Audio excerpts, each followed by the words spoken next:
TH Tarique আপনি লিখেছেন, শরীরের লোম যেমন হাতে পায়ের লোম বা পেটের লোম পরিষ্কার করলে কি গুনাহ হবে? শরীরের অবাঞ্ছিত লোম যেগুলো পরিষ্কার করার জন্য হাদিসে পরিষ্কার নির্দেশনা রয়েছে সেগুলো তো আমরা পরিষ্কার করবই। যেমন আমাদের যে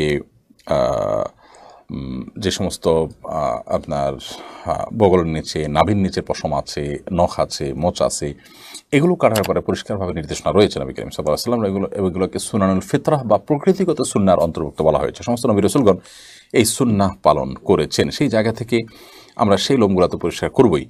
এর বাইরে আপনার শরীরের কোনো লোম, ধরুন আপনার হাতের লোম, পায়ের লোম, যেগুলা হয়তো এত বেশি হয়েছে যেটা অস্বাভাবিক পর্যায়ের, অসুস্থতার পর্যায়ের, যেটা আমাদের জন্য অসহনীয় পর্যায়ে, এরকম যদি হয় তাহলে সেক্ষেত্রে সেইগুলো যদি আপনি কাটেন তাহলে সেটা জায়েজ হবে, বা সেগুলো রিমুভ করার কোনো ব্যবস্থা করেন যে এগুলো আমার জন্য অনেক বেশি হয়ে গেছে। স্বাভাবিক যদি হয় তাহলে সেক্ষেত্রে সেগুলো রিমুভ করার জন্য বিশেষ কোনো প্রচেষ্টা আমাদের এর কোনো প্রয়োজন নেই। এরপরে যদি এমন হয় যে স্বাভাবিক পশম সেগুলো আসলে কাটার কোনো নির্দেশও নেই এবং এটা আপনার জন্য বিরক্তিকর নয়, কিন্তু তারপরে সেগুলো আপনি কাটছেন, তাহলে সেটা আবার কাটা অনুচিত হবে।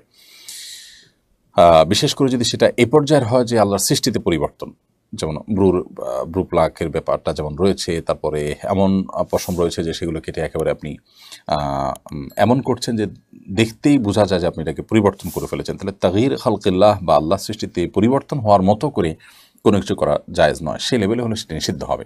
এটা নির্ভর করে যে আপনি কী করছেন, কতটুকু করছেন, সেটা দেখতে কেমন হচ্ছে, বিশেষ করে সেটা অমুসলিম কারোর সাথে সাদৃশ্য গ্রহণ হচ্ছে কিনা। যদি সেটা হয়, সাদৃশ্য যদি হয় তাদের সাথে, তাহলে সেক্ষেত্রে সেটা না জায়েজ হতে পারে। এমনিতে কমন কথা হলো যেগুলো পরিষ্কার করার নির্দেশনা রয়েছে নাভির নিচের, বগলের নিচে এবং মোচ ইত্যাদি, সেগুলো তো আমরা পরিষ্কার করবই।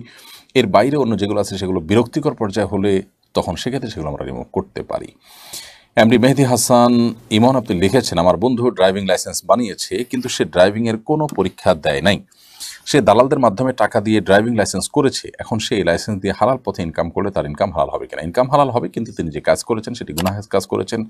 আল্লাহ তাআলা আমাদেরকে মাফ করুন। এর জন্য ইস্তেগফার করতে হবে, তওবা করতে হবে। জীবনে কখনো ইচ্ছাকৃতভাবে একান্ত নিরুপায় হয়ে দেয়ালে পিঠ ঠেকে গেছে, নিজে জুলুমের শিকার, সেখান থেকে বাঁচার জন্য তাকে ঘুষ দিতে হয়েছে, এরকম পরিস্থিতি ছাড়া তিনি ঘুষ দিতে যাবেন না।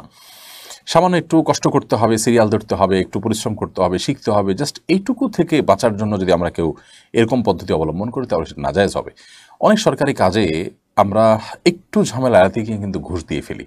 হ্যাঁ, কিছু কিছু কাজ আছে যেখানে হয়তো বা এমন কোনো ব্যক্তির হাতে আছে, এমন কোনো কাজ যেখানে আমি টাকা দেওয়া ছাড়া কাজটা হবেই না, আর যদি হতে যায় সেক্ষেত্রে আমার ভোগান্তি এত বেশি হবে যেটা সীমার বাইরে, এই লেভেলের সমস্যা হলে তখন ভিন্ন কথা। কিন্তু নর্মাল যে নেসেসারি কষ্ট, ধরুন আধা ঘন্টা 1 ঘন্টা সিরিয়াল ধরতে হবে, আমাকে একদিনের জায়গায় 2 দিন যেতে হবে, এই জিনিসগুলো মানে নিয়মেরই অংশ।